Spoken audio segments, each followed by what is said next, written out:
Welcome, everybody, to episode 93 of the DOD-Cast. Today, I have with me Gene Sticco, presidential candidate. Gene, say hello. Thank you. Hello. Good to be here. Appreciate you having me. Oh, of course. This is going to be a pleasure for me. I'm really excited to have you on. I just first would like you to just introduce yourself to everybody, let everyone know why it is you're on here. Yeah, so my name's Gene Sticco. I'm 50 years old. Grew up in Somerville, Mass. Left at 18 to sort of embark and take on the world between the military and then where I did about 10 years, a little short of 10 years. And then went into corporate world, government contracting, just a amazing opportunities that brought me literally everywhere. I often say I spent more of my adult life living outside of the United States. And 2018, life and my new wife, we decided to come back to the U.S. and we settled in Malden, where I have longtime connections. I'm a graduate of Malden Catholic High School, and I actually retired in 2017. So at about 45, I retired, and got into actually producing opera.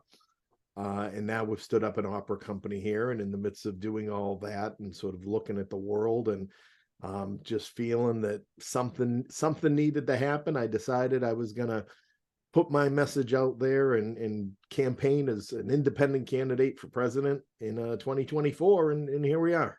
Yeah, it's a fascinating, I guess, story, and just like beginning to just like kind of say, all right, well, I guess it's just I gotta run here. Like when you're looking at the field and just seeing, you don't see someone that you feel like you want to vote for, maybe you're the guy. So I guess my first question for you, I have heard your answers on other podcasts, but for my viewers, what made you want to run for president? I think looking particularly, over the past 6 to 8 years, and the level of discourse and the I mean the chasms of difference in how we have political discourse now in this country, um again, is just shameful. you know Mm. I'm a patriot. I believe in this country. And like I said, I've been everywhere. I've been everywhere. I've been to countries with dictatorships. I've lived in socialist countries. I've lived under, universal medicine. Um, I've seen and experienced a lot of what the world has to offer. And at the end of the day, there really is no greater country on this planet than the United States of America. But for all that being said, we're a hot mess right now in a lot of ways. And going back to 2016, 2020, and all the rest of it, what I always my view of the world was this: that we have this sort of generational gap that's happening right now. We've got the baby boomers for whom the world is moving too fast and too radically and all the rest. And we've got your Gen Zs, millennials, and the rest who grew up with instant gratification, who grew up with insta change, you know, press a button and something's different. And that's great. And there's a balance in there to be had that says we need to be progressive thinking, and we need to take bold progressive actions, but you can't move a large institution, you can't move a country. um, it doesn't happen fast. And when you make abrupt, overly emotional decisions in your own life, and particularly when you make them when it comes to governing, there are unintended consequences. And what I always said was we needed somebody who could come to the table and explain all of that. And not only explain it, but do it in a way that is both compassionate and respectful of everybody's opinions and feelings and all of that. Um, and sometimes, we've got to get over this idea that, I like to say, don't always believe everything you think, right? Mm. That we need to get back to challenging ourselves. We need to get back to thinking of unintended consequences. We need to get back to critically thinking about the issues and everything that's involved in it. And that's why I said I look at the rhetoric, the narratives, the polarizations, and all the rest of it. And I'm always generally been somebody who's been known as being realistic and reasonable. And I've said it on other, Yeah. podcasts too. I said, unfortunately, that doesn't make any headlines. Nobody's going to Yeah, yeah, say, you know, presidential candidate Gene Sticco said something very reasonable that made a lot of sense today, right? yeah. Nobody's going for that. But this is why I like doing these kind of forums, because for whatever happens, having the opportunity to sort of get out and speak directly and informally and from the heart, to voters, to not only say, give me a shot, give me your vote, let me earn your vote from you. Um, if nothing else, then maybe we all begin to think about what we're being fed differently, and that's a big part of what I hope to do. I was gonna say, I guess addressing the elephant in the room about your candidacy is like the odds of you winning are small, and I don't mean to take, I'm not trying to disparage you or like, because again, I love what you're doing. Yep. I just feel like, what is your mindset going in? Is your mindset to, oh, I want to be the president, I want to win? Or is it almost more so, or maybe 50-50 in, I want to send out a message of like, there's other people, there's other perspectives, there's not just two sides screaming at each other. Well, you raise a couple of good points there. What are my odds, right? My odds are 50-50. I'm either going to win or I'm not going to win, I like that. right? Yeah. I mean, Yeah. if and that's probably message number one. You can take whatever statistic you want and you can boil it down to whatever serves you best, right? I have a 50-50 chance of winning. 100% of the people I speak with say they're going to vote for me. Now, I don't have to tell you if that's 10 people, 5 people, 2 people, just me or whatever, but 100% of the people I get in front of, and they say, I've got their vote. Um, you know, what it comes down to for me is a fundamental belief in things. So if I'm going to sit here and I'm going to say that I believe in the Constitution and I believe in that structure, um, then I have to believe I have as good of a shot as anybody else. Because the only qualifications in there are, natural born citizen and 35 years of age.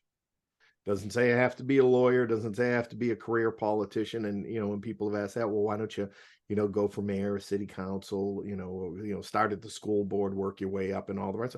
I don't have an interest in being a career politician, right? Where I see the problem right now is in the White House, and that's where the problem has been for decades in a lot of ways. We have come to, as a body politica, so to speak, the American voter, we know there's political theater. We hate political theater, yet we continue to demand the political theater, and then we, get ourselves all right, riled up and involved in it as well. So we have a lot of choices to make as far as, do we want to continue on this theatrical path of running our country that we all frankly know is a lot of bullshit, or do we actually want somebody that would be able to come in and give a new focus and direction to what we do politically, and begin to set the stage for the future? I don't think you can trust an existing career politician to come in and do that. And I think sending the message by electing somebody who's unheard of, but who seems to have the plan and the, you know, the wherewithal to take us on a new path, would send a very strong message to, you know, career politicians. So we talk about, we don't want politics as usual, then let's send that message. You know, when you talk about the odds, when you talk about the process, yeah, there is a lot embedded in the system that is designed to prevent somebody like me from actually making it. Hmm. And it's pre-built in there in a number of ways, but there's also still flexibility enough that it could actually happen. It could actually be done if enough people decide, I'm either voting for the independent candidate, or I'm going to go ahead and exercise my right to write in a candidate. And those are essentially, you know, the two options you have when it comes to me, to get your, you know, to get your voice heard and make an actual real impactful change. So I guess an important part of this whole thing is just to get into a lot of the issues. But I first was trying to think of, when I was first putting together my prep sheet for this, how am I gonna structure this podcast? Like, how am I gonna really like attack all these fronts? And my first thought was obviously like my audience, like who's actually watching. Right. And I guess the people watching are people my age, people between the ages of 18 24, predominantly male, but there's definitely like probably 30% viewers of female, which not that bad, honestly.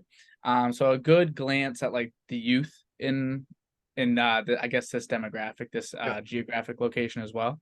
So I guess just talking about some of what you quoted as like the hot button issues for to start. So I think I'm gonna pull up your website and we Yeah. can scroll through that. Hold on, let me just make sure I have it in our emails together. So I'm just gonna try Yeah. to find that really fast. I'm probably also gonna edit this so it just takes me out. Let's see. Here it is.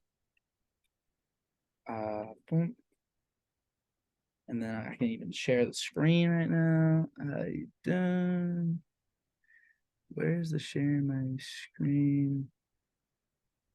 Share screen. Oh, here we go. Boom. Share. All right. So you're seeing what I'm seeing right now? Yes, there I am. Yeah, you Oh my are. glory. Yeah. So let's just go straight to the, I guess, the hot button issues. These are the obviously the biggest things surrounding our country right now. Yeah. I guess we'll just quickly run through them and then we'll go to the ones that I think were mostly impacting people my age. Um, so I'm gonna say what it is, and then if you want to read this, you can. But if you want to just say your quick stance on it, then we can Yeah. do that as well. Well, So, yeah, I mean, even beyond that, you know, if I can, I yeah, think, you know, when you talk about hot button, these are, you know, these are always the hot button issues. you're right. These are always, you know, what we talk about every 4 years, and what we get divided and what we get all upset about, and all the rest of it. And you know, while, you know, every individual issue is important, I think we have to fundamentally start with, you know, my approach, you know, to all issues, and the basis when it comes to everything for public policy, and that is doing and taking a position and making decisions that are in the best interest collectively of the people of the United States. Right, And that's right, the power of not having a party affiliation, right?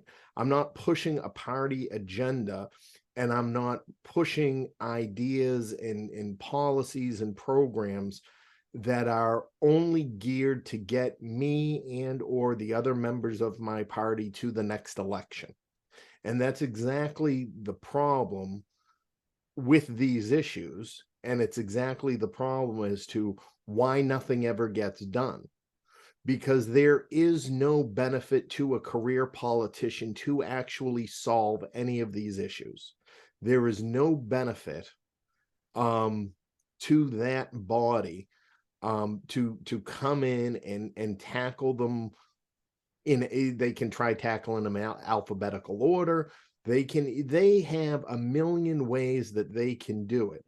And if you again look at the system and look at what's done with a critical eye and an eye towards, always ask that question, what's the motivation? Why are we talking about this issue right now? Right? We're talking about it. Are we talking about it because it's a headline, or we're talking about it because in X number of states, there are X number of elections that are coming up, and these are going to be the issues in that election? And we're sitting here in Massachusetts and we're hearing, all of these things that are now national priorities. And we're like, well, how did that become a national priority? Well, it's because there's some, off-term election going on somewhere in the Midwest. Mhm. And now that's what they want to be the issue. Right. So, as I formulated again my very, I think, and tried to be very straightforward, and very much at a high level, what's a position?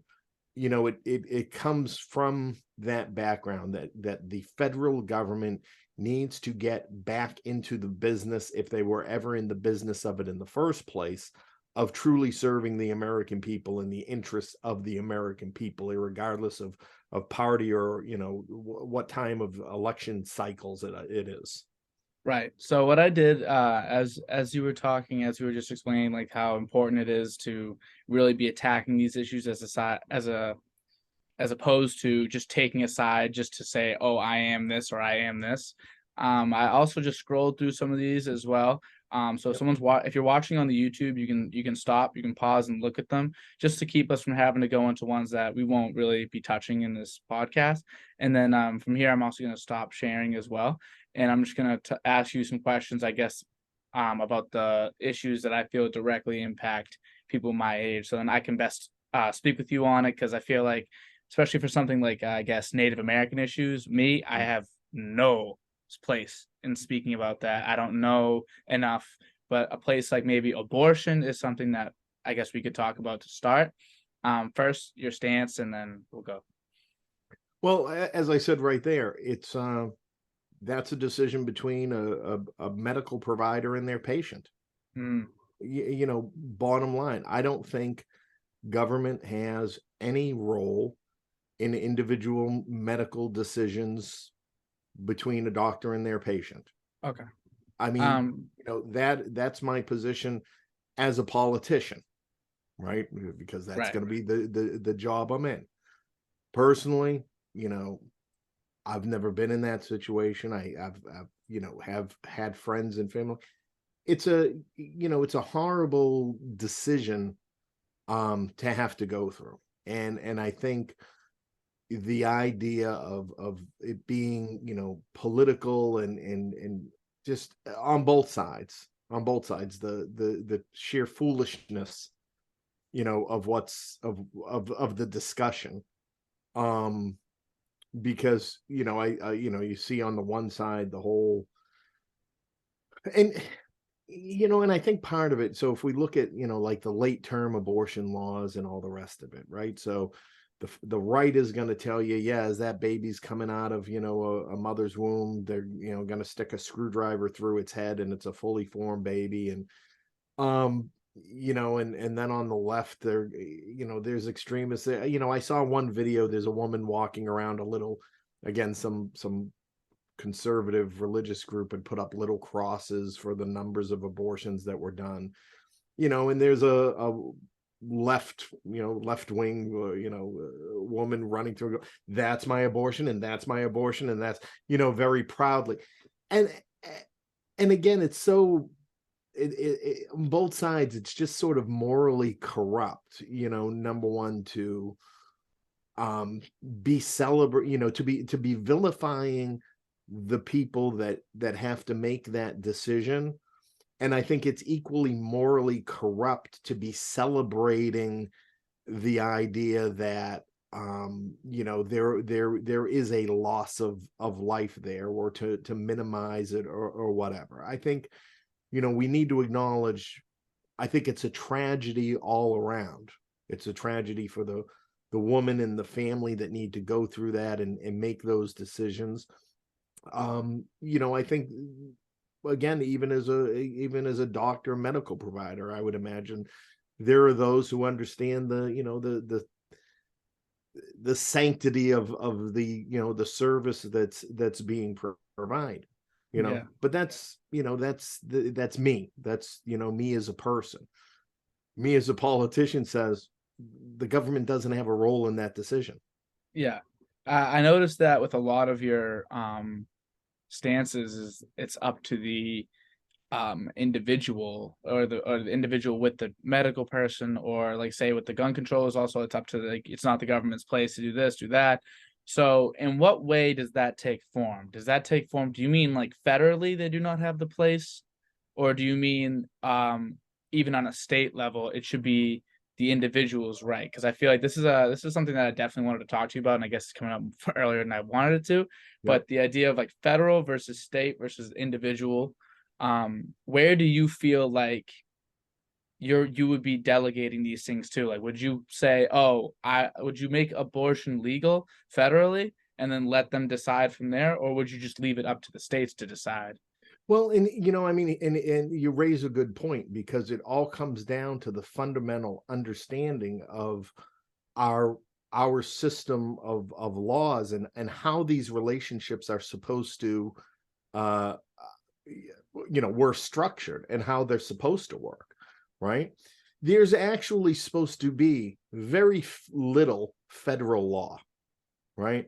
The United States, the federal government of the United States was primarily established to ensure consistency in the application of the basic laws and rights that are afforded us by the Constitution, right?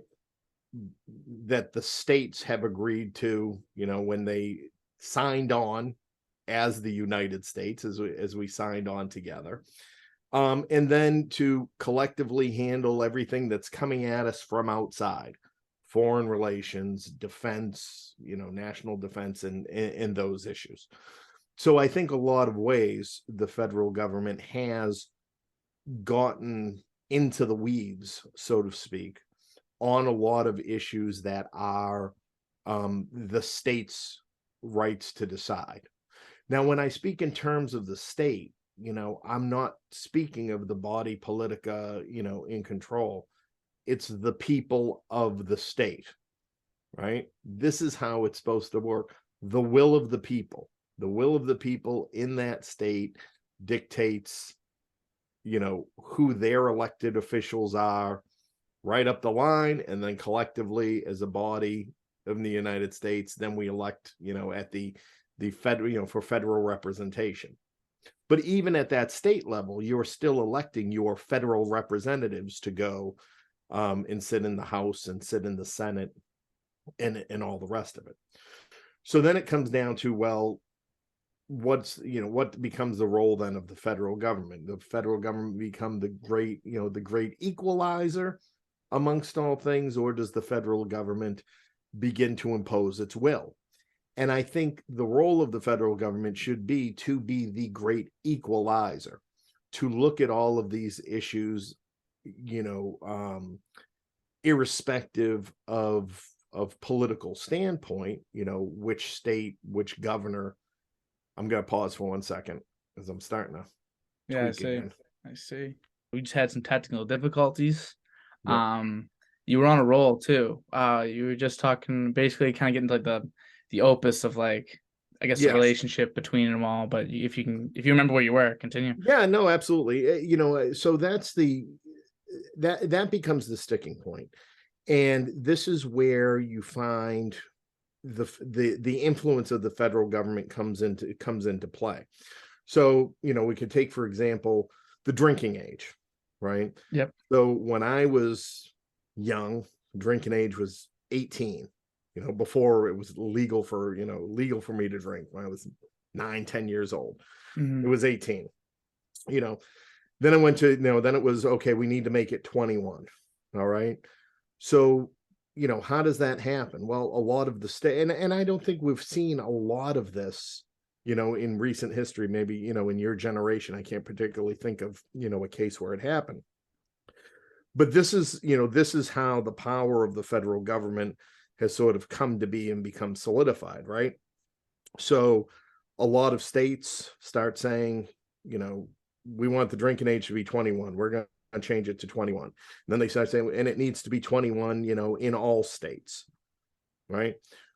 There's no mechanism, right? The federal government does not control what the drinking age is. That is not a function of the federal government, right? That's a function of state governments. So how do you convince all state governments to change the drinking age to 21, right? And why would somebody be against it? Why would some states be against it? Well, I'll give you an example. A lot of northern tier states, that share their borders with Canada, were against it because they said our border where it's going to create more of a problem for us because the 18 we change it to 21. The 18 to 20-year-olds are going to drive over the border into Canada to go drinking and then be drinking, what problem have we solved? All right, unintended consequence. Oh, change it to, I can just go over the border, and there's places on that northern border that don't have an official crossing. There's small towns and all the rest. And so now you've just increased the drinking and driving problem potentially, for another location. But the power that the federal government has to wield is to say, well, as the federal government, we manage and maintain the federal highway system. And so if you want part of the federal highway system coming through your state, or you want your funding for road improvements and signs and lighting and all of that, then the legal drinking age needs to be 21. Doesn't necessarily have to have anything to do with a direct correlation, but those are the ways. So when they say we are giving you federal money, and so if you want to receive this federal money, then you will do A, B, C, and D. And what A, B, C, and D become is dependent upon the party that is in power. So if this is the agenda that we want, and we want it in all states, and you want the collective federal money that comes from the states anyway, let's face it, if you want your due share of the money you just gave us coming back to you, or you want this special project, or you want whatever it is, then you will bend to our will. That's what needs to stop. That's that sort of influence and influence peddling and all the rest of it. I don't think that's the role of the federal government. Okay, so for an issue, I guess back to the abortion thing, because you feel and you put here in the website that it is something between like the medical advisor and the patient themselves. If that does become like a state level act, and it's not something that is encouraged by the federal government through like those types of tactics, which can be murky, then who's to say like there's that there might be a state out there where maybe 30% of the people believe that they should like allow abortions legally, and then they kind of get overshadowed because their state is so, let's just say right leaning, and Right. then now they can't get an abortion. So now it kind of isn't between the person and the medical advisor. It's between the state and like the medical advisor.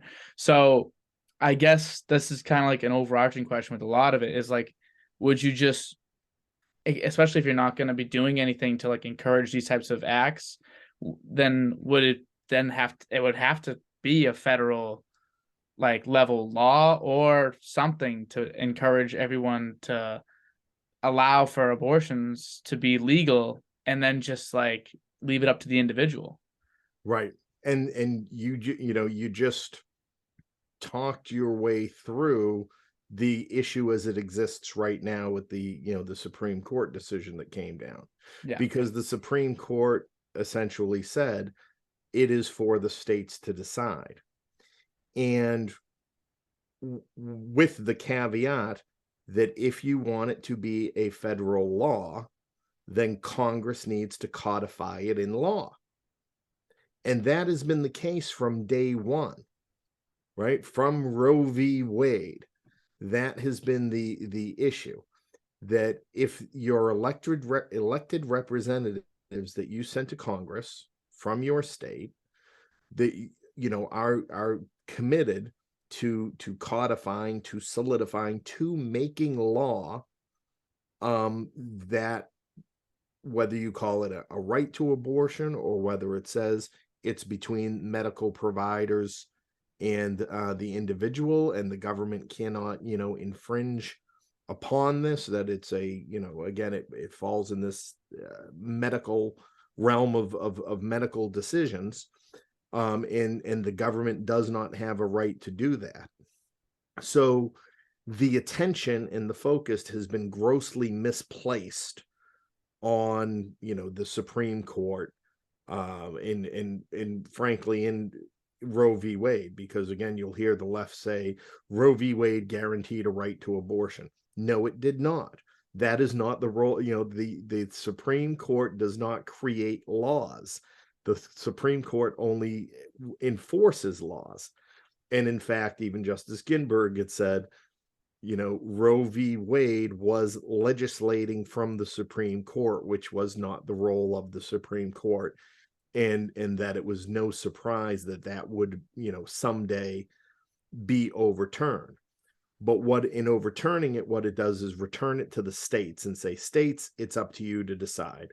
And what that really means is Congress, being the body of the representatives of all of the states, you need to codify it into law.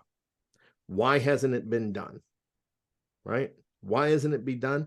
Because if you go ahead and do it, then politicians and people who have made their career in politics have one less issue to run on, to get themselves elected. Bottom line, plain and simple. And you can hear it. You hear it in what, you hear it on both sides. Most recently, you heard it from Biden. If I get reelected, in 24, first thing I'm going to do is codify, Roe v. Wade, codify the right of abortion. And you can do it now, or you could have done it before. Got overturned. They lost the House. Right. It could have been done. It could have been, Obama could have done it in 2008. There are plenty of opportunities to do it. The willpower to do it is not there, because it is a massive issue upon which the political bodies are able to are able to raise money and all the rest of it. So, me coming into office as president, again, I could put it forward, but it's still up to the Congress to decide. And unfortunately, the Congress is still going to be full of those politicians that see the net benefit in not resolving it. All right. I guess another thing that you kind of reminded me of in saying like what Biden could do in terms of like the Roe v. Wade, I also feel like one of the things that bothers me about all presidential candidates, this happened with Trump, this happened with Biden, is like unkept promises. I know like big thing was like the student debt relief kind of just slowly going down to nothing at this point. And I know you said that student debt is something that should be paid for, and I don't even necessarily disagree or agree. I just know in talking to some of my friends, I have been presented some interesting talking points on that. So if you want to just give your thoughts on like the student debt and possibly, I guess like you obviously said you would not vouch for paying it off any of it, but like just your thoughts on that. Right. So like I said in there, you took it on, you paid it, right? You wanted to get this education, the school you went to, you made a conscious decision to pursue whatever degree it was you wanted to pursue, to take on the debt in order to pursue that degree. Now, whether those jobs exist and whether whether your plan was, I one day I was actually sitting at a bar, and I heard a young woman sitting next to me that had just completed her master's program. And she said, well, I just finished my master program, so some company's going to have to offer me a lot of money to work for them so that I can get the experience. It's hard fact, that is not how life works, right? Nobody, just because you don't mistake your academic credential with some kind of qualification to do anything, right? It is just the beginning of your journey into the workforce and in making a difference. Now, hopefully people are still listening after that, Yeah. because I think there is a much more realistic, reasonable, and an effective way to make education affordable. And I think what we need to look at is a system that is basically a private public partnership, right? So when we, and it ties into a lot of these other issues, so when we, tax the rich and corporations and corporate tax rates and all the rest of it, right? I think what would be much more productive is the major industries and the major players within these industries actually partnering within the education systems in a really productive way, as to say, when we look at each one of these, when we look at these fields, we know, and we do it right now in a lot of ways, right? Because there are a lot of benefits if you go into any of the STEM sciences, right? If you Mhm. go into any STEM programs, a lot of times there's grants and special programs with companies. I essentially think you almost need a job interview to go to college.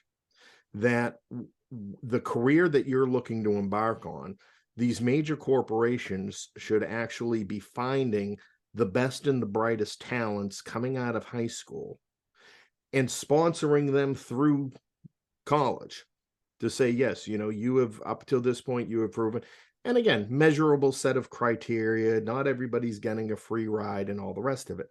But we know out of the class of 2026, let's say, right? So out of the class of 2026, going forward, we are going to need X number of people in these career fields. And this is where we want to focus attention. So it needs to be the industries that are investing in that workforce, who are investing in the young people and the young people's education, and not just putting, computers in the classrooms, or, offering one or two internships a year. But I'm talking about them taking on the thousands of people collectively who need to enter that workforce and need to be prepared for it. And whether that model, looks like straight up paying tuition, or it becomes sponsorships of particular university programs in particular areas, and all the rest of it. So I think there needs to be, first and foremost, that kind of focus. What are the jobs and what are the careers that we truly need to prepare young people for the future, right? Yep. Now, the large chunks of those are going to be your basic industries and all the rest of it, right? All of your STEM sciences, and we need finance, and we need business managers, and all the rest of it. But we also need artists and activists and researchers, and um mechanics, and plumbers, and all of those. So again, we need to get out of this mindset of the trades versus a professional career versus, what's better, and look at it more collectively as, what is the country going to need going forward, and then looking to those institutions collectively that provide that kind of training, and then saying, how do we put money to work smarter? I would rather tax a corporation less if more of that money goes directly to putting a young person through an entire education program that prepares them for the future, right? The federal government, I don't need that in my, the federal government doesn't need that in the coffers. That money needs to be going direct direct to the source. So this idea, well, we're gonna pay for we're gonna make college free by, taxing the corporations, and raising the tax rate, which are going to drive them out of the country, if they don't drive them out of business, but instead say, we're going to have a low corporate tax rate, but there is these profits, and part of the profitability of your company becomes your investment in the future, because then as a shareholder, right now I know, well, hold on, now, so I've got stock in this company, and now I'm not worrying about it being taxed. But now as a shareholder, I'm going to say, well, yeah, I want my stock to keep rising. I want to know this company is going to be successful in the future. So as a shareholder, I'm going to now put pressure on the company to say, you better be going and finding the best talent, and we better be finding them out of high school, and we better be investing in them, and all the rest of it, and making sure we have, resilient, sustainable careers, for everybody, for the industries that exist now and the industries that are there in the future.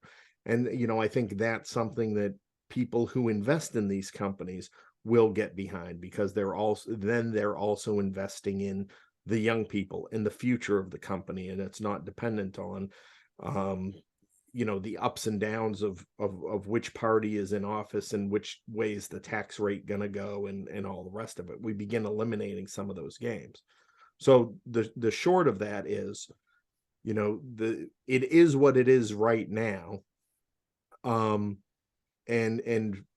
no, I don't think there should be any relief.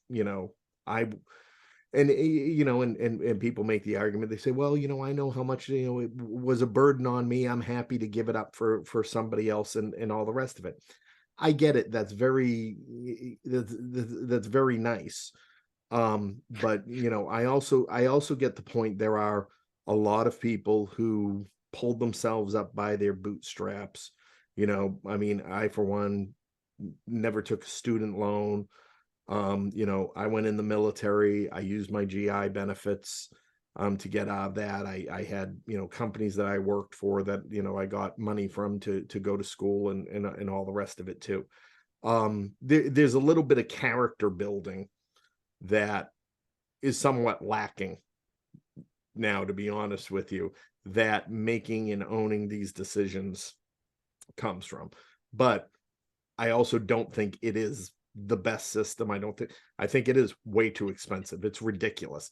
I think these universities have more than enough money. If they wanted to give everybody free tuition, they could. 90% of them are, just raising their salaries for the rest of their own career, and not particularly worried about making sure that students have, a reasonable tuition rate and all the rest of it. So that's I'd essentially say, where I'm at on it. well, okay, so I have a couple of notes on that. I guess I'll start with um the way, in terms of like corporations paying for school. That is in some ways, it's kind of backwards from how you said it. Instead of it being out of high school, to you can go to maybe school for a little bit and have like your master's degree paid off by like a company, or by like your whatever. There's forms of that already, Yeah, right. which I think definitely helps your, I guess, case to implement that at an earlier age. There was a couple things though, in terms of us taking on student loans and like consciously, like, oh, I made this decision, I did this, whatever. I think a couple pieces of that are flawed for this specific group. This past maybe 10 years, of just like how high the price is, Yeah. and also, if we aren't, I guess, we talked about earlier with the age limits. You're 21 when you can drink, you're 25 and you can rent a car, but Right. all you got to be is about 16 and a half, 17 years old to basically sign over your life to 40 years of your life to paying off school. Yeah. And I feel like, yeah, you are conscious of that, but how conscious can you possibly be at that age is just a question.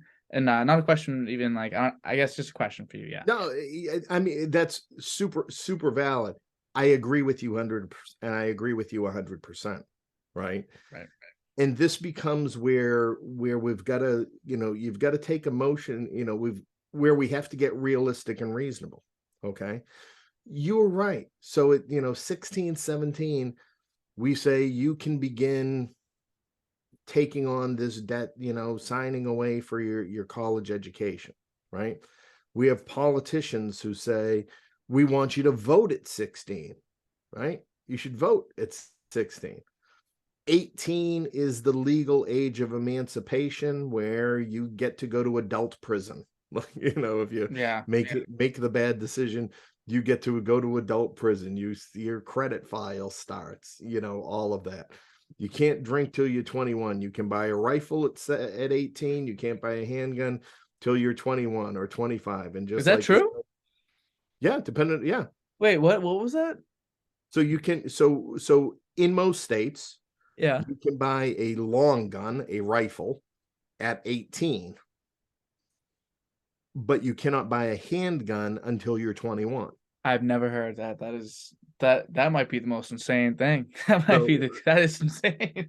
but at 18, you can go into the military and they'll hand you, rocket launchers, Right. right? And then at What's 25, happening? right? At 20, like you said, at 25, you can then rent a car because then the rental car companies say you're mature enough. You can stay as long as you're in school, you can stay on your parents' health insurance until you're 26. Yep. If you are, the child of divorced parents and the parent is receiving child support for you, in most states, or it varies between states, I should say, the cutoff of when you have to stop paying child support is 18. In some states, it's 21 in other states. When it's interesting. So I go back to an earlier point about statistics, right? Yeah. So I just saw statistics that gun violence is the number one leading cause of young people in America right now. More young people die of gun violence than of car accidents, of cancer, of drug overdoses, and everything like that. And I thought to myself, wow, that's a surprising fact. And I started, researching, and, you do a quick Google search and that's it comes up, right? Number one fact. True, true, true. What you need to dive a little more deeper into is that the CDC changed the definition of a young person.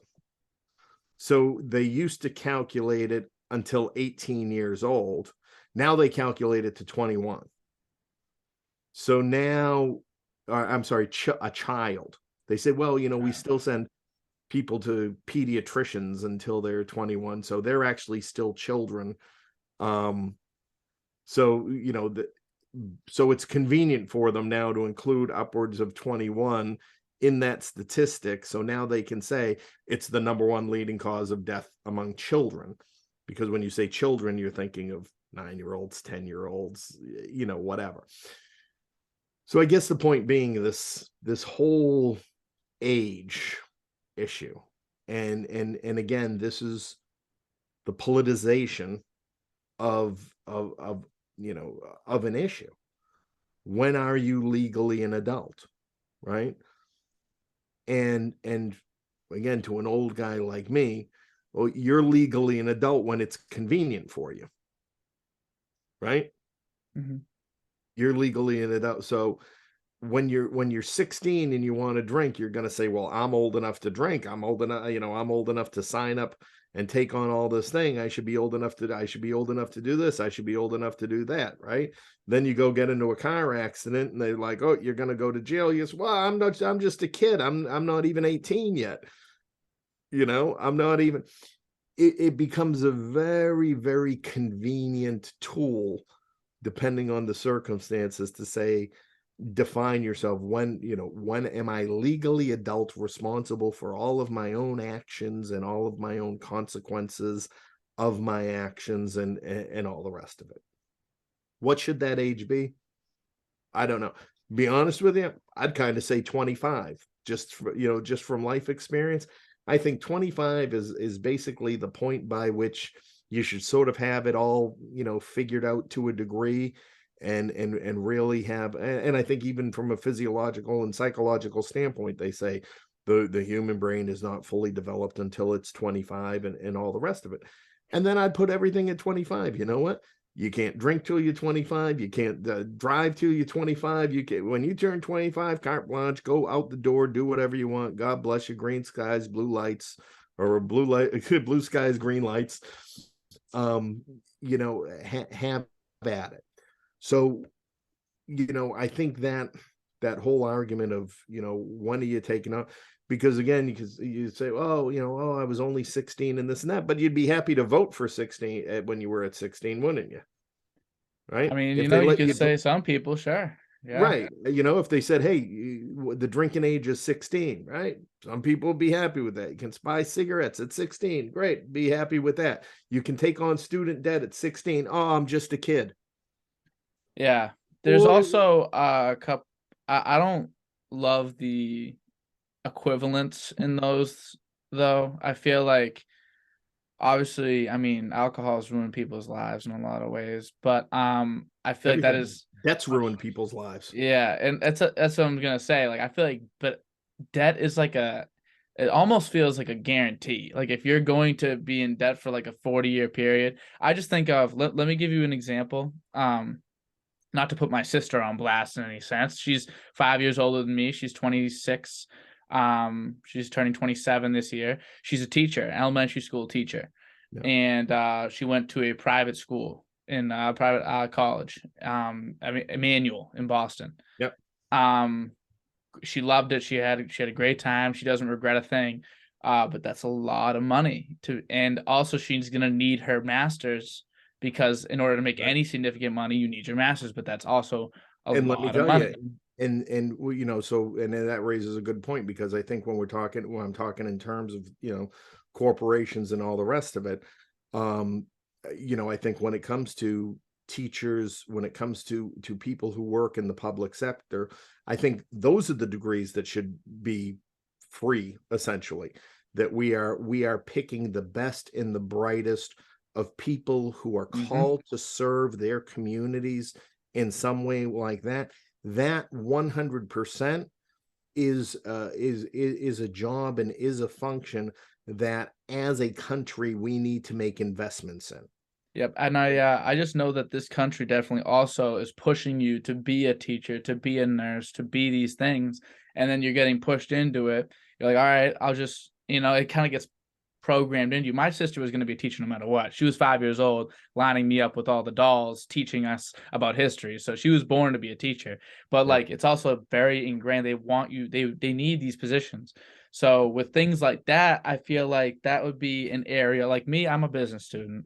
Yeah. I'm hoping to get into sales, and I took on my debt. I was very aware at a young age what I was doing. I felt like I knew what I was signing when I signed my life away. Right. But I know I'll be okay. Like I'll be fine. But when I look at my sister, all my friends are nurses as well. I look at the nurses and I'm like, they're doing just the most ridiculous work, by the way. It's Yeah. crazy the stories I hear out of these people for not that much. And on top of that, they paid a ton to go to Yes. school. And Yeah. they're also the smartest people I know. So it's Yeah. like it So, all and feels I backwards. mean, you're right, because that's a great example, because that is exactly, when I talk about the investment in people, and whether it's a company, whether we're making it as a company, or you're making it, as a country, you're 100% right. There needs to be that delineation between, sort of the public service and the private sector. And teaching definitely, falls into that. Look, that's what I'm saying. It's, they're all, no matter what issue you want to get into, they're all these giant, they're gigantic issues with a lot of intricacies and a lot of, offshoots, and the unintended consequences, and all the rest of it. And all I can say is, when you're sitting in that chair as, as the president, while I can have my own opinion, right? While I can sit there and say, I can lay out, exactly what I laid out to you. We can pretend we're sitting, in the cabinet room, and, you're the Secretary of Education and all the rest of it. At the end of the day, there's still going to be people in the room that are smarter than both of us combined, Mm, who begin to formulate the details around that and begin to say, what is it that can we, where can we really initiate change? And that's where I go back to this initial, some of my initial comment about the government beginning to think in terms of how do we best serve the American people, right?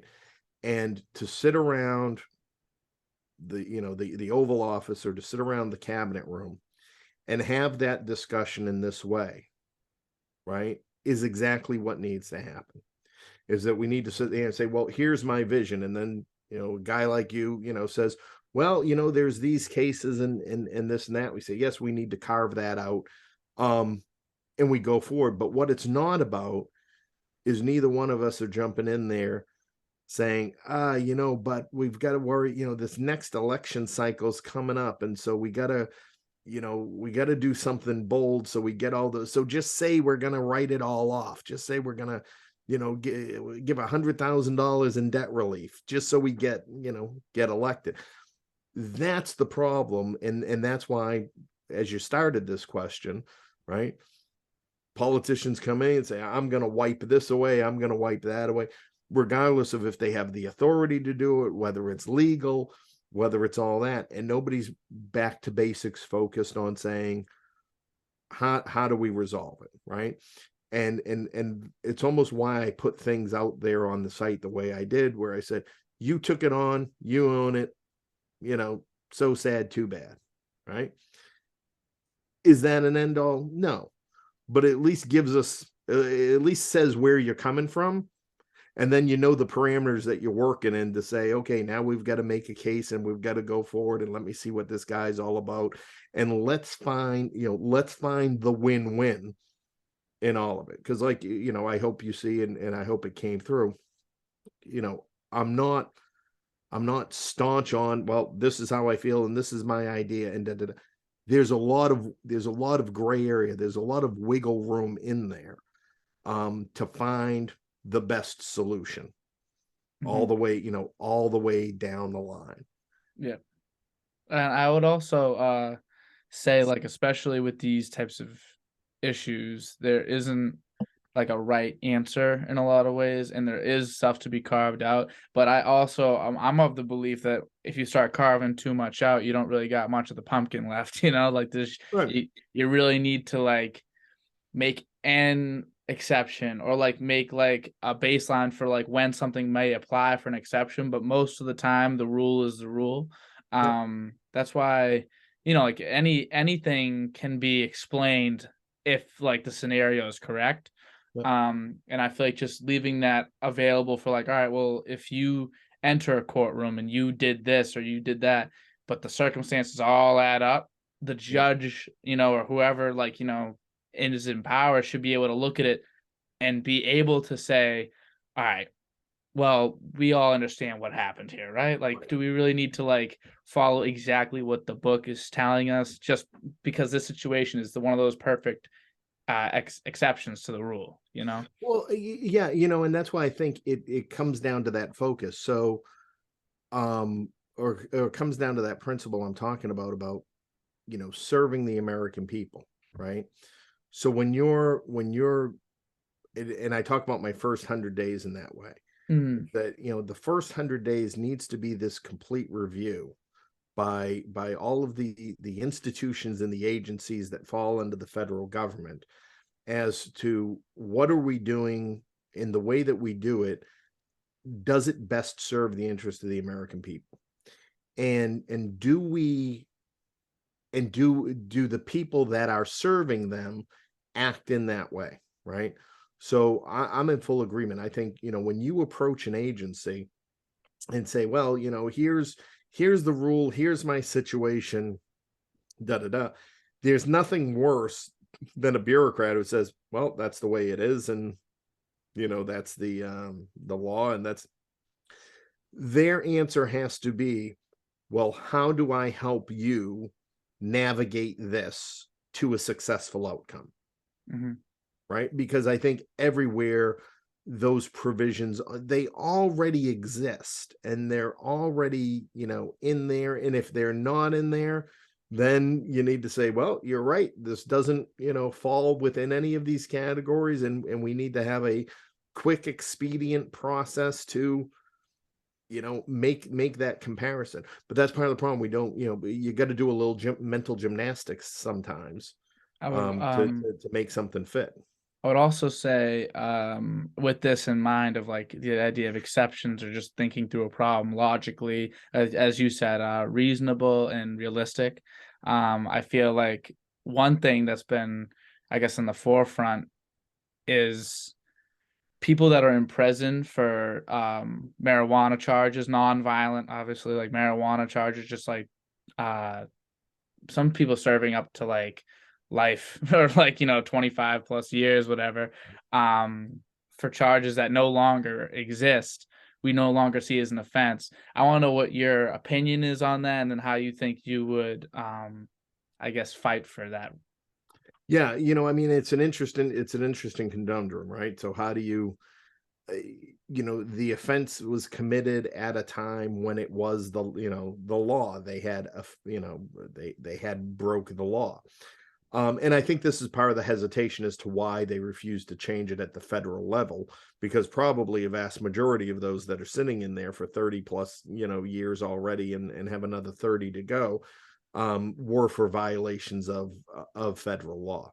So again, I think there's a balance to be struck that recognizes, that you did break the law, right? Times have changed, opinions have changed. Now we have a whole, marijuana industry. So I guess the ultimate question is that you look at those cases again and you say, okay, well, is this an individual who is going to go out and commit crimes, right? And commit something in a similar egregious fashion to something that happened, or is it somebody that can go out and become a productive member of society? And I would almost say that, again, non-violent offenders, Hmm. the 20-year-old who had himself a great, pot business in the late 70s, early 80s, even in the 90s or whatever, he might come out and become a superstar in the cannabis industry now. Mm. So yeah, I think there needs to be a review, um of all of those cases. But again, right now, that would have to be up to the states to do, because the federal law, marijuana is still illegal at the federal level.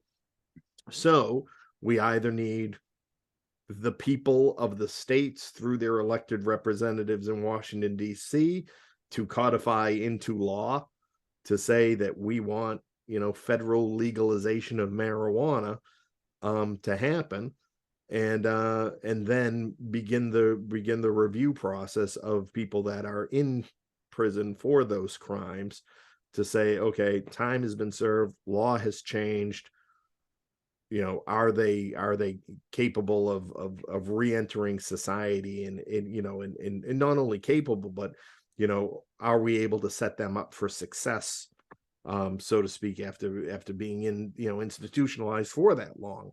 I think we have a responsibility, when it comes to that as well.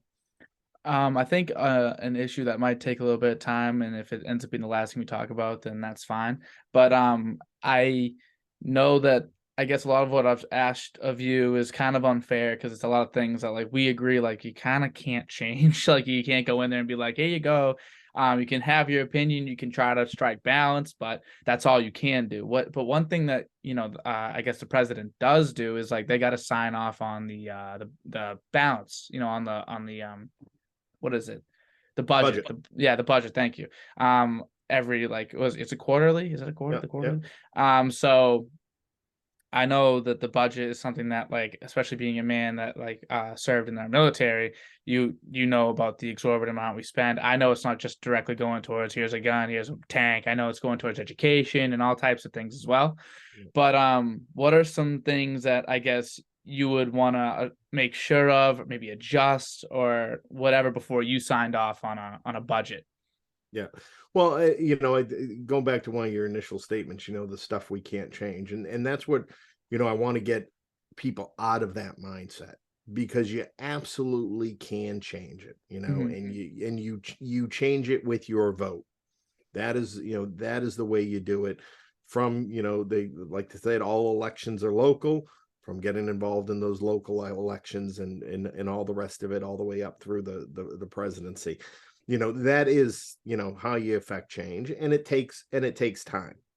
Yeah. Change at country levels is generational, and you see it in the former Soviet Union. When I was a kid, and the communism fell, and the changes in Eastern Europe and all of that take generations. And it's the same here in America, that, you want to get on that path. You got to vote, and you got to, institute change in that way. When it comes to the budget, right? The big question is, how do you balance the budget?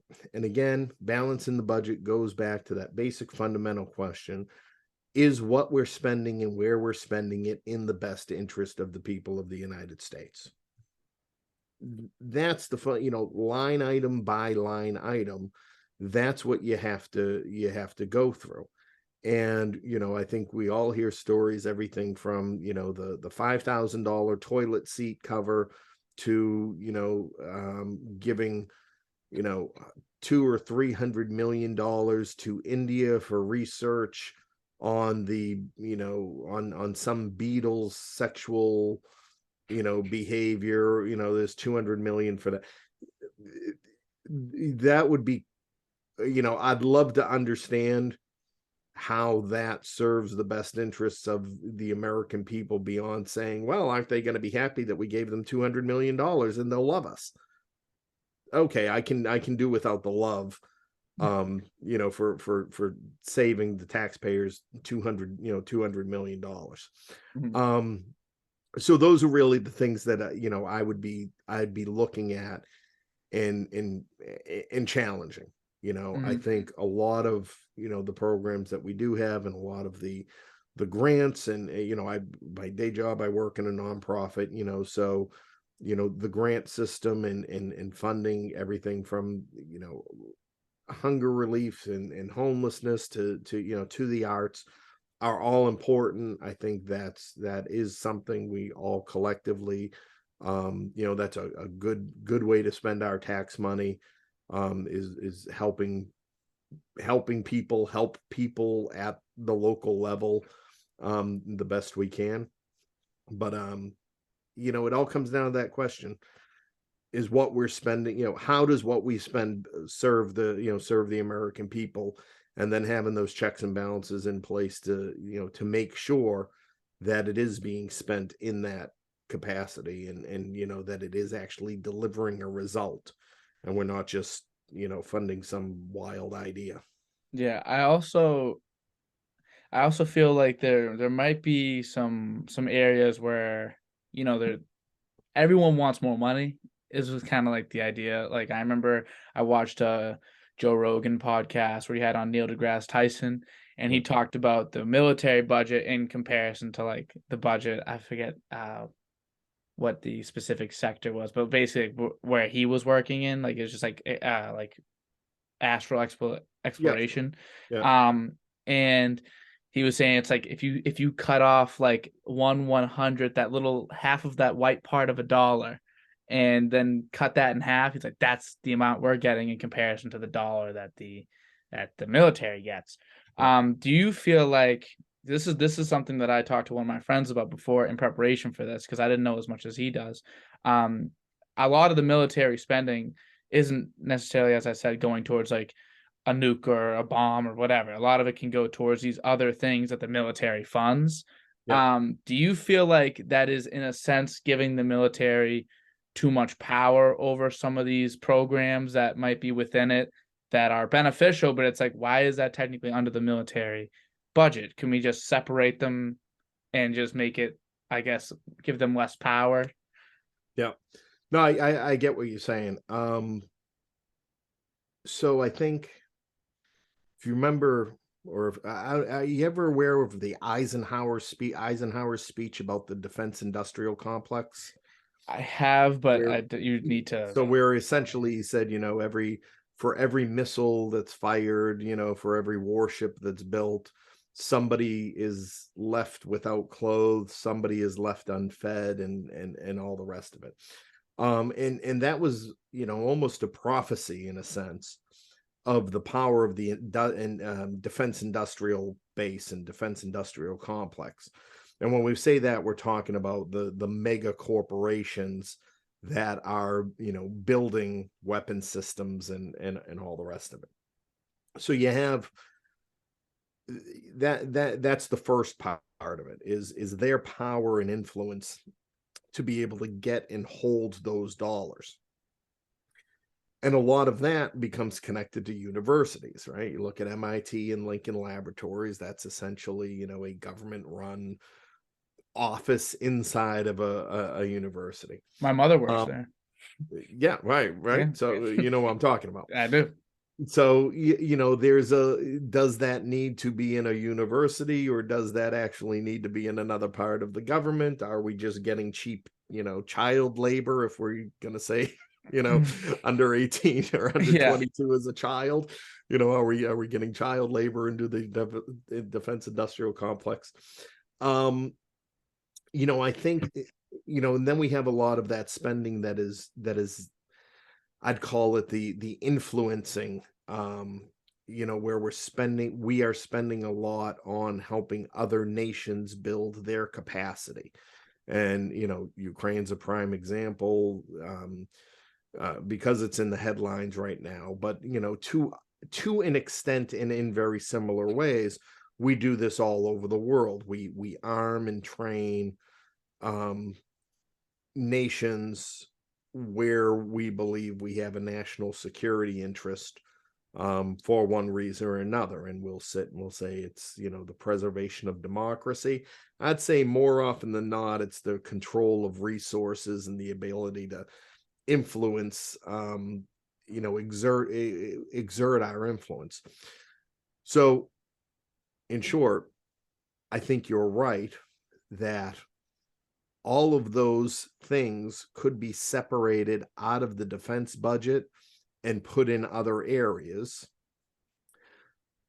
In doing so, I don't think we would necessarily have the same type of accountability that you might have as when it does fall under the military structure.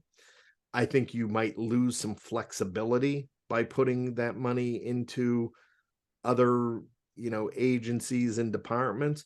I mean, it's a good question. It's worth exploring more. It's worth, diving into. And like I said, I see both the value of putting it directly in the hands of the people, who would probably do a lot of good things with it.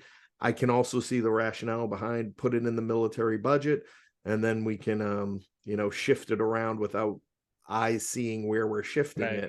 it. Which again, it's not so much in keeping it from the American people, but in keeping it from our enemies, because there are plenty of them out there. So it's definitely worth exploring. I totally get, your friend's point there. I think he's spot on. But I think there's a lot more under the surface as to why they plug it in there versus like you said, versus it's actually getting spent on a missile or whatnot. Yeah, he's a very intelligent guy. Actually, he helped me write up a lot of these questions. He was my political resource because I don't have a huge political background. I know enough to be able to feel like I could talk to you about it, but otherwise I needed his assistance. But you know what? But that's again part of the reason that I'm running, right?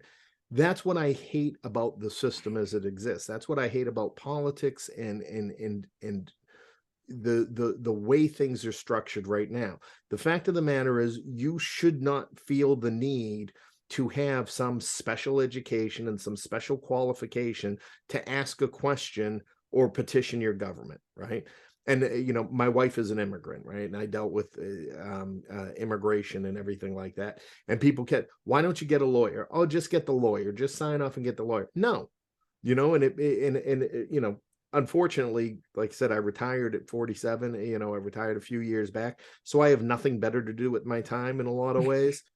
But the idea that I need to be frustrated, coerced, bullied, whatever, into hiring a lawyer to go get an answer from my elected representatives, from my government, from the agencies that are there to serve me. That's the problem. The problem isn't me. The problem is the agency and the bureaucracy and the system that they've set up has been structured in such a way as to boggle your mind and frustrate you into just wanting to hire somebody else. And we Right. have an entire cottage industry of lawyers and God bless them because they want to do it, but nonprofits and NGOs that are all there going, willing to represent you in front of the government. When that shouldn't be the case. Things should be, explainable enough and easy enough to grasp hold of, and that you have the confidence to say, no, I can go ask somebody that, some guy that is just running for president, whether you're talking to me or whether you're talking to Joe Biden.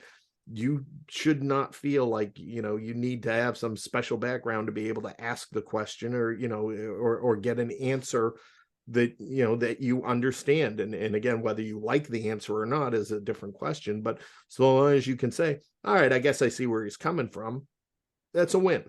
Yeah, my that's probably the thing that was most intriguing about the other podcast I listened to, and just your whole, I guess, your shtick, no pun intended, in Yeah. general, just the idea that you are willing to reach out to people that know more than you, admit that people may know more than you, but also be able to kind of pull up the bootstraps and do the work yourself.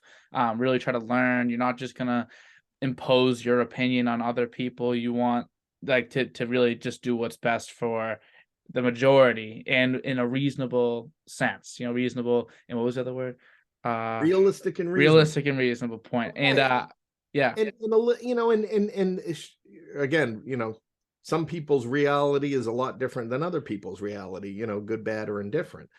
um but that's the thing. Let's get out of this fantasy that politicians are some kind of magical creature, that are supposed to have all of the answers and whatnot. And I said it in another podcast, to me it's about leadership, and it's about the willingness to sit down and listen to everybody and make a path forward, and along that path make changes that you need to make, and make adjustments that you need to make, but do it with the intention that we're going to resolve a problem, and not with the intention of, oh, I've got to pass it on, or I've got to make somebody else look bad while I'm doing it. Yeah. Just do what we friggin' need you to do.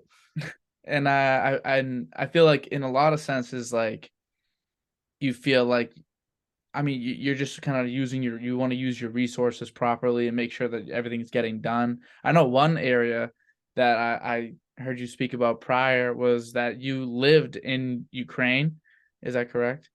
So I lived in Lithuania. Lithuania. Yeah, Yes. yeah, yeah. And, Sorry. and a lot. I spent a lot of time in Ukraine. Yes. Yeah, through the years. Yeah, yeah. So I'm I very feel like familiar with it. you definitely have a good like finger on the pulse. So if there is a place that I feel like you have some expertise in, especially with your military background and spending some time outside of the U.S. and in these areas, what are your thoughts on, I guess, like the amount that we are sending over to Ukraine in terms of assistance, and also, I guess, just to cover it, Zelensky's most recent comments about just like sending over, the U.S. must send over their boys and girls to basically die here as part of NATO. Send over the troops, right? Yeah. So what were your thoughts on those comments and just the amount that we're helping? Yeah. Well, we put ourselves in a very bad position. As you might have heard in the other one, I kind of go through the history that this was no surprise. This was perfectly preventable. This is the end play on a 20-year plan for Putin This is the end play, that was the result of a lot of bad US policy decisions, in the former Soviet Union since the fall of the Berlin Wall, and since the fall of communism, there in the 90s. So this is a long time coming. And what nobody anticipated was Zelensky's willingness and or ability to rally the people and rally the troops and stand and fight Russia. And that put the United States again in a bad position, because now we have to support them, and we have to provide the aid that they need to do that. So when we look at some of the aid packages that just went now, and we say, $200 million, and it's supporting their social programs, and their elderly and their retirees are going to get their paychecks, and all that money could be put to use here. 100% right, 100% accurate. Very true. We still need to do it, because if we don't do it, then somebody else is going to come in and do it, and the somebody else that's going to come in and do it is China. And then you're going to suddenly find, a resolution in Ukraine that is not only in our best interest, but also not in the best interest of the rest of Western Europe. So we are doing what we really have no choice but have to do, as a result of decades and decades of other bad decisions upon bad decisions. As far as sending troops over there, we have this idea of Russia as a nuclear power and all the rest of it. I think if we sent US troops over there, it would be very quick and decisive, and we would push Russia right out of there. And I have very little doubt, and very little confidence, based upon what Russia has shown thus far, of their ability to mount a significant defense.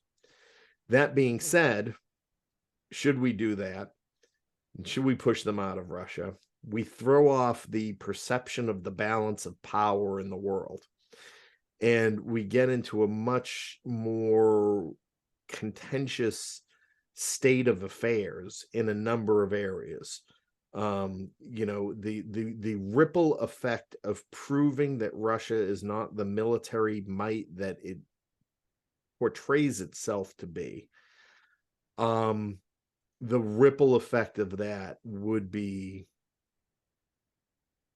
catastrophic in a lot of places. In what ways can you explain that further? Well, part of the balance of power is your ability to project power. And right now we've seen how Russia has fought a ground war in Ukraine, and nobody's really afraid. So the only thing we have to fall back on is saying, well, they have nukes, and that's why you see everybody going there and saying we don't want to escalate, and we don't want to. The idea that if we went in there on the ground and started pushing them back, that it's going to start a nuclear war, I think is still minute. I think what happens though in that case is, number one, you see the end of Putin, right? So he gets pushed out. That becomes the political death of Putin. And then because of his 20 plus years of control in Russia, when Putin goes, right, undoubtedly human nature, Putin will have a heart attack, whatever, drop dead silently in his sleep. Whenever that happens, we are going to go back into a power vacuum like we had in the mid-90s, where the oligarchs and organized crime sort of ruled supreme until they could decide who comes back, who comes into power at that point. Now, granted, there's probably lots of things happening in the background, and power players and positioning and all the rest of it, but it ultimately comes down to who can go sit in that chair and maintain control of the civil and military authorities and the oligarchs and business figures, and balance the economy without a major upset. But if we're to just push them out and Putin falls and we have a power vacuum, then you're going to see a lot of those breakaway republics of the early 90s down in, the southern part of Russia. Those conflicts start to, exasperate and build out again. You'll see these other pushes for independence. You're going to see a fall of Russian businesses around, throughout Eastern Europe, because so much of the infrastructure is still reliant upon Russia.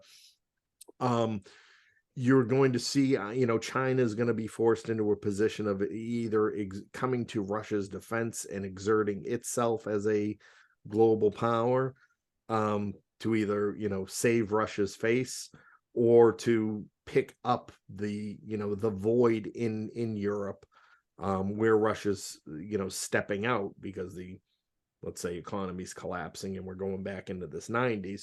They're the only other country that is able to step in there, the only other superpower, let's say, that's able to step in there. And then that becomes the direct conflict between US, Chinese policy, trade, and whatnot. So it becomes a hot mess at the end of the day. Yeah. Do you think maybe pushing Russia back and just showing our willingness to be there may also prevent China from then going and, they have their whole situation. They could be going and doing the same thing. No, nothing. China's going to do it anyway. It Yeah. doesn't. Okay. It doesn't matter at this point. Right. It doesn't matter. They're going. They're going to do it. The Putin. And I said, if I figured once he had taken Ukraine in his, the week, then he would be showing up on the doorstep of the Baltics the week afterwards. Because again, from a geopolitical standpoint, he has to have it, right? In the same way, from a geopolitical standpoint, China has to have, Taiwan.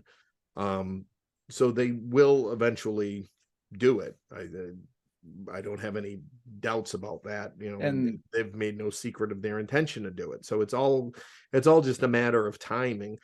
And again, what we're going to do in response. Well, look, we've been conditioned over the last, 30 years. We don't have the stomach for, war anymore. So do you think that would be a much more, I guess a swifter process for China in terms of how difficult it ended up being for Russia? Because I think a lot of people thought that Russia would just kind of like eat up Ukraine.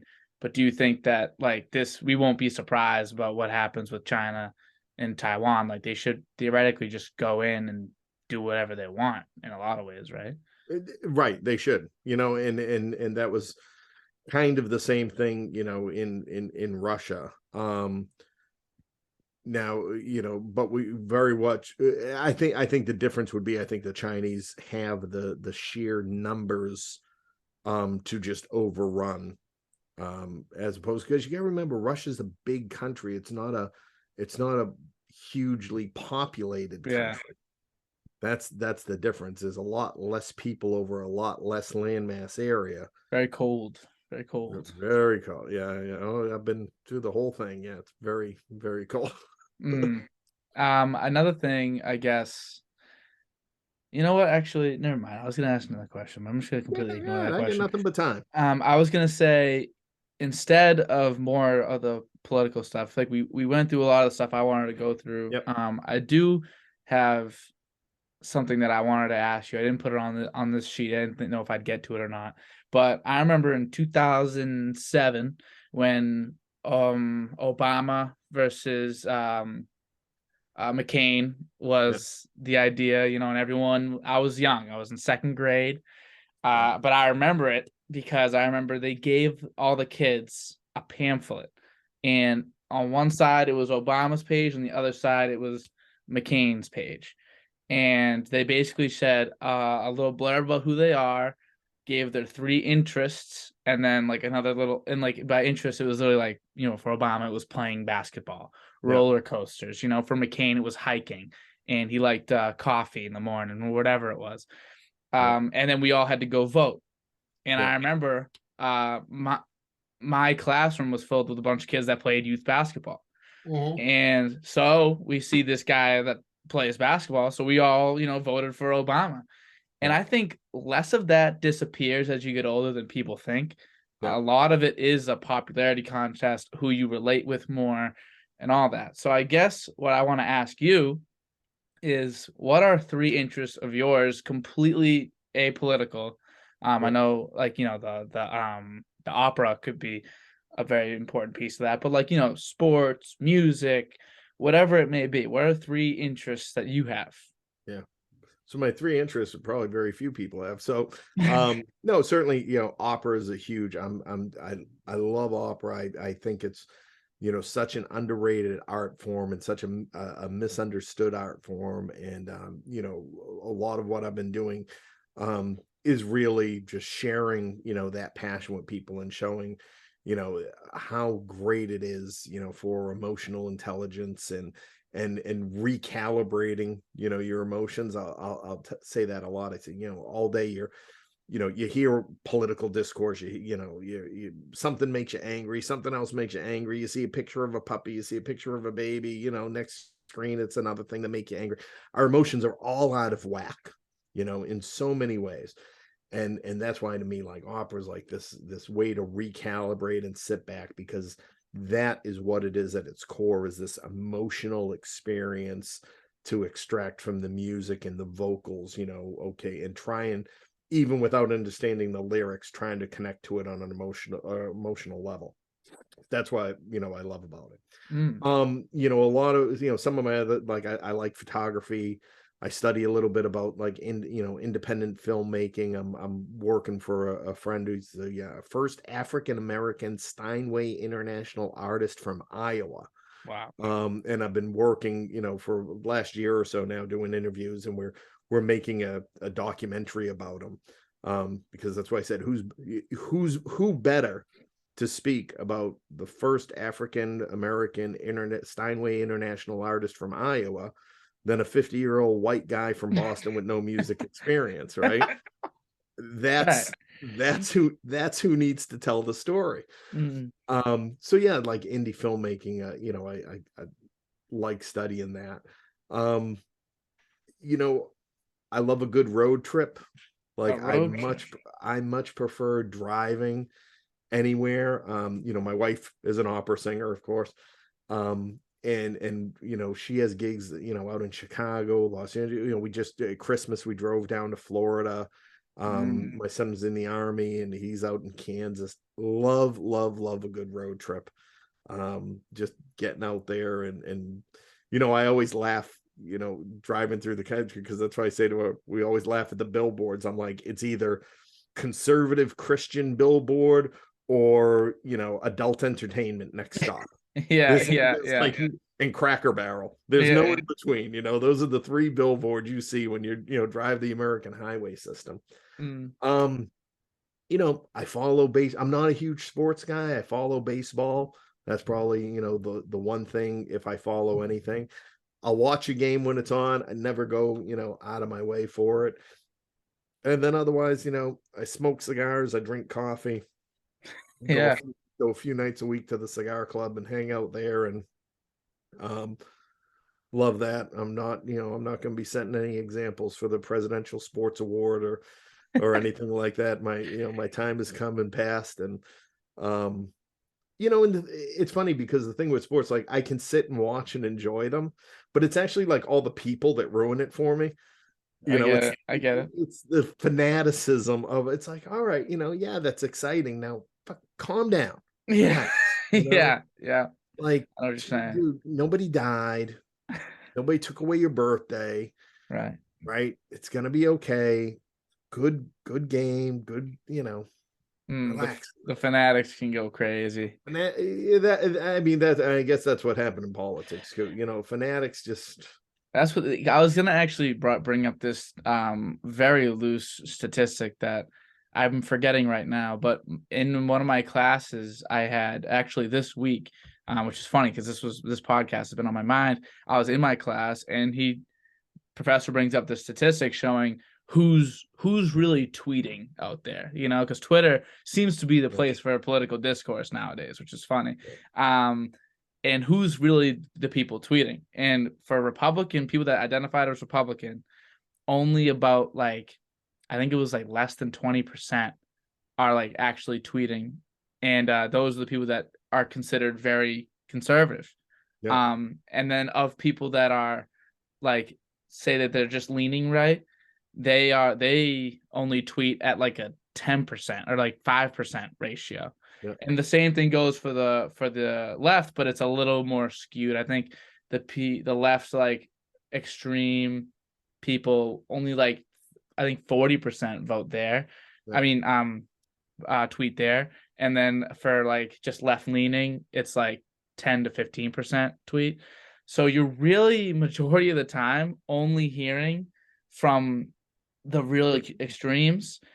And I think that that's why that's the value in your campaign, because silent majority, you know? Yeah, no, I appreciate that.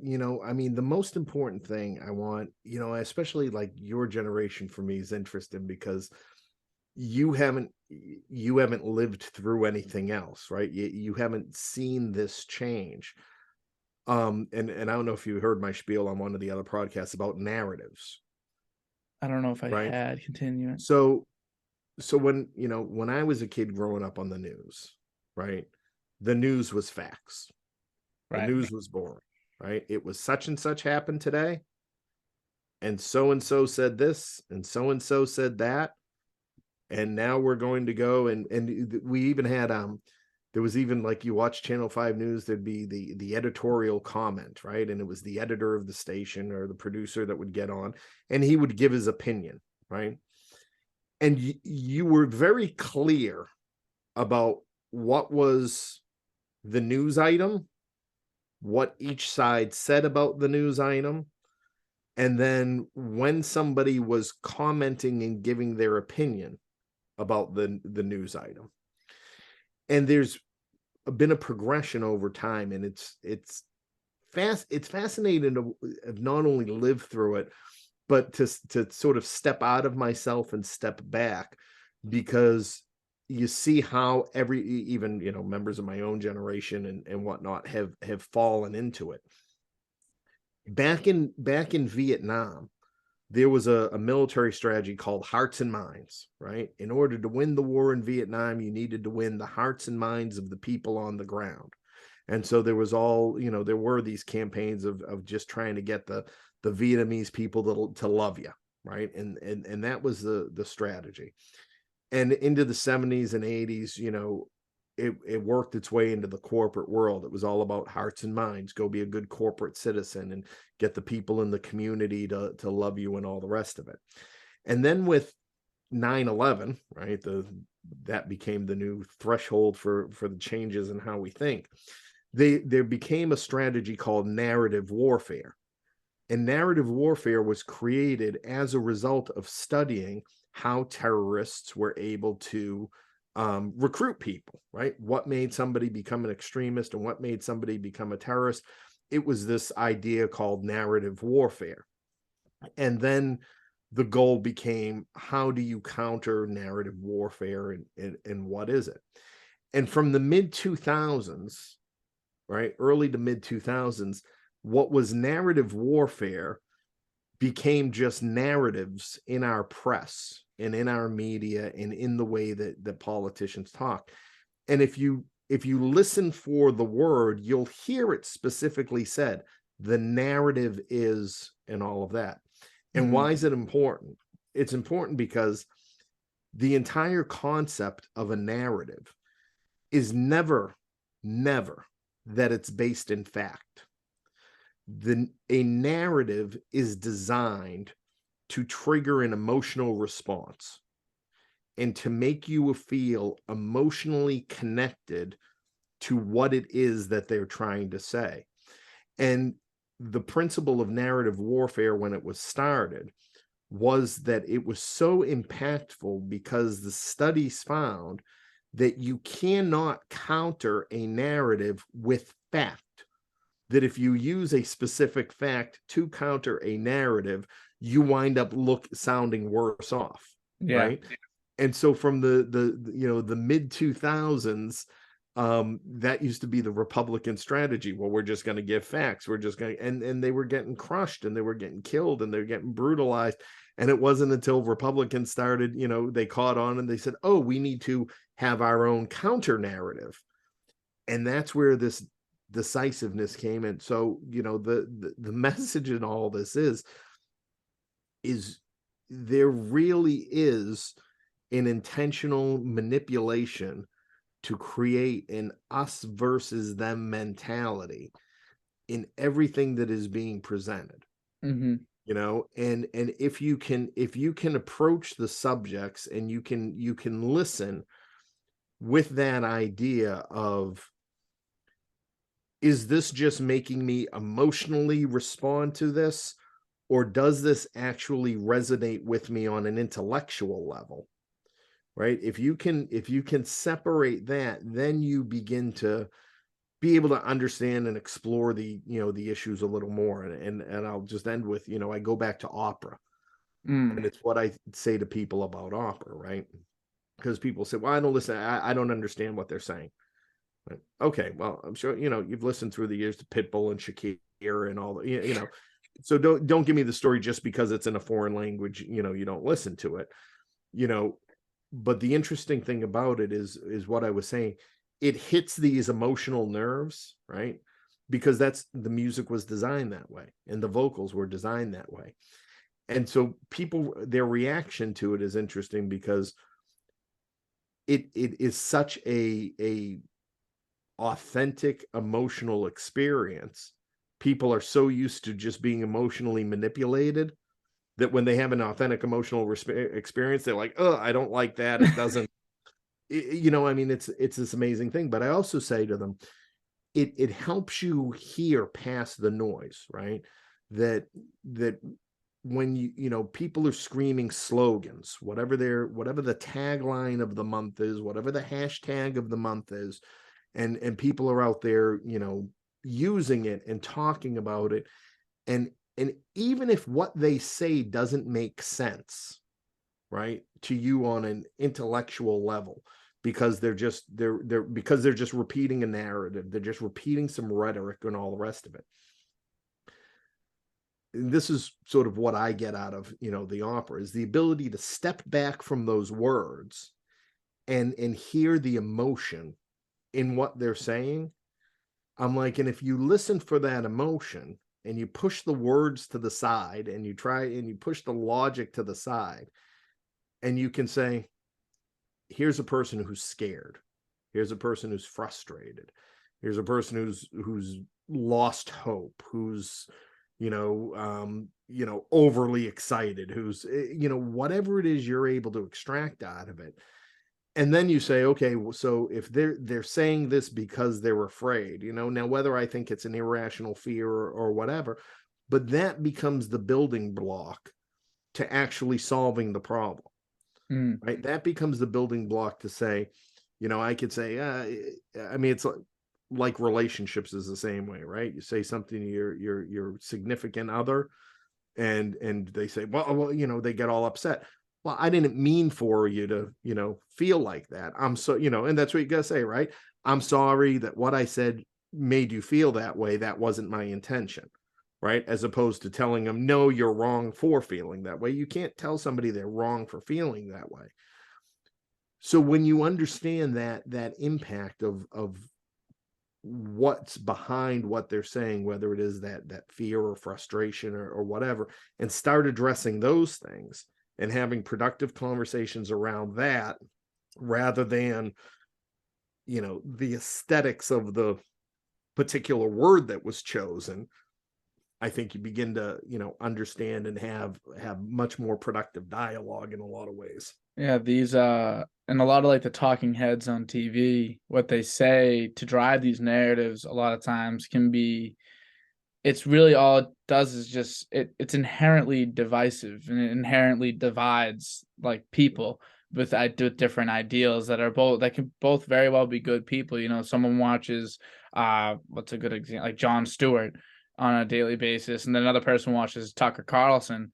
These could Right. both be great people that like you want to go and hang out with, and then like you get them so like separate on these issues and make them think that it is part of who they are, a Right. stance is part of who they are, and that the other stance is the enemy.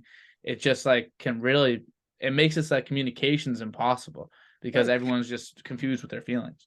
And that's the funniest thing, because I'll listen to both of them. Me I'll too. listen Yeah. to Tucker Carlson, and I'll listen to, Jon Stewart, and and I'll laugh at things that both of them say, whether they were intending on them to be funny or not. As a matter of fact, that statistic, the statistic I gave you earlier about that was Jon Stewart saying, Mhm. children, that's number one cause of death are firearms. You made me remember he's the one that had said it, and I was like, that doesn't sound right. Well, yeah, they changed the, like I said, they changed the criteria they were measuring by. Um, but that's why I say I think what's happening is good in the sense that you always need that dynamic tension, whether it's between generations and all the rest of it. You need the new ideas, and you need the dynamic tension in order to grow, right? And in order to move forward in whatever you do, personal relationships all the way up to, the country itself. Um, and I think that we need to call that out more, that it is a good thing. And right, when I see things, the cancel culture ideas and the banning this and let's not hear that, it's a wrong approach, it's a dangerous approach. um but the conversations in and of themselves, even around those issues, are good, because it really helps us flush out and decide who we are and who we want to be, as a people. So I think for all that, I think you need those people on the extremes to really understand where it is, that you stand. And I think regardless of the party and regardless of the talking heads, everybody wants the same things fundamentally, right? Everybody wants a good economy. Everybody wants to be safe. Everyone wants to be respected, and they want access, and and it becomes and we lose focus of the commonalities, that, yeah, we're all trying to get to the same place. We just have different ideas of how to get there.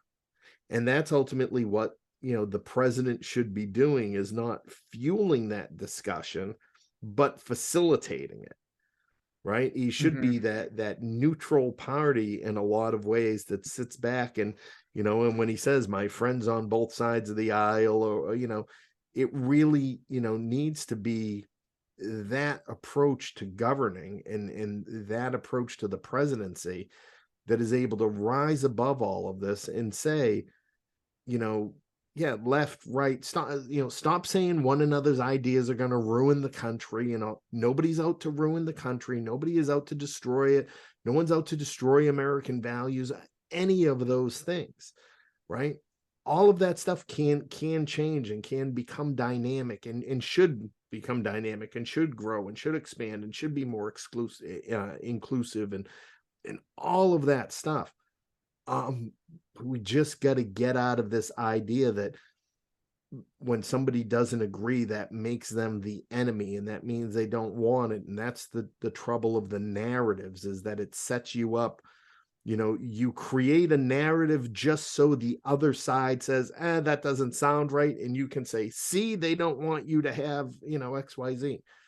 That's what's got to stop. And we got to, just recognize, yes, you got to keep moving forward, we got to keep progressing, we got to, continue to improve upon all of the basic fundamentals that we want as a country, and we just all have to be on the journey together, and recognize everybody is going to have a different idea on how to get there. And we just need people that we can turn to, who are good at bringing the best of both of those worlds together. Totally, totally. I think that's a great way to put like your, I guess, your claim as to why you should be the president, because you think you can do all that. And with that being said, I think it's 2:55. I With the time cut out, I don't know how long we've technically been going for. I have to cut a couple of Yeah, yeah, moments yeah. out there, but Yeah, I think this has gone a good amount of time. I want to ask everybody, how was your experience on the DOD-Cast? How was it? Beautiful. Really enjoyed it. I mean, it's great. Great questions Thank and you. great conversation. It flows easy. And I feel like I've known you forever. Right, right. That's all. That's what I want people to leave. Uh, Like, it's because it's only the only way to get the right answers out of people, or to get people to really feel comfortable, is to make them feel like you know them. Don't be a stranger. I always said to people, don't be a stranger. no, Um, reach out anytime. We can go grab a beer here locally. right. We're right next door I at love to John Brewer's promote Tavern. Malden and show off Malden, and I'll show you everything that's great here, and I'm even take you to the opera. Oh, I'd love to see the opera. I gotta check out some opera now. You're getting me all like excited about the how I can really like tap into some new things for me. And I love like performance. I love music. I love art. So Yeah, there's definitely some potential there. I just want to say one more time, thank you so much for coming on. This is awesome. This is a little new for me, but I was really excited to have you on. thanks. Everyone that's around me knows I've been talking about it nonstop. I'll Awesome. put all the links to the websites in the bio for the opera as well, in the description for the YouTube and everything, and on the Instagram as well. Gene Sticco 2024. Everyone get your votes in, please, because Get your vote in. we Go, need yeah, go to the change. website, and I'm still, raising money. I got to raise $5,000 to get on the National Election Committee, or to file for the registry.